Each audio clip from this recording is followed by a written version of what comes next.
Nərgiz Məhəmmədi xəstəxanaya yerləşdirildi. Vəziyyəti ağırdı. Nobel sülh mükafatının İranlı laureatı, hüquq müdafiəçisi Nərgiz Məhəmmədinin səhhəti pisləşdiyi üçün xəstəxanaya yerləşdirilib. Gözaltı AFP nəşrinə istinadən xəbərinə görə, bu barədə onun yaxın ətrafı məlumat veriblər.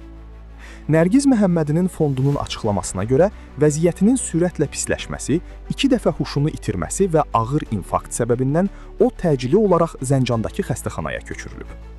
Birinci dəfə ürəyi getdikdən sonra o Zəncan xəstəxanasına yerləşdirilməkdən imtina edib. Baxmayaraq ki, daha əvvəllər mürəkkəb cərrahi tarixçəsinə görə ona müalicə üçün Tehranda müəyyən həkimlərə müraciət etmək tövsiyə olunmuşdu. Lakin vəziyyəti pisləşdikdən sonra həbsxana həkimi Nərgiz Məhəmmədinin təcili olaraq xəstəxanaya yerləşdirilməsini əmr edib.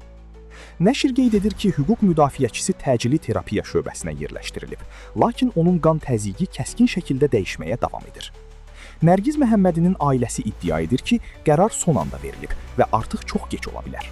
Onların sözlərinə görə hakimiyyət orqanları onun sağlamlıq durumu kəskinləşənə qədər tibbi məsləhətlərə məhəl qoymayıblar.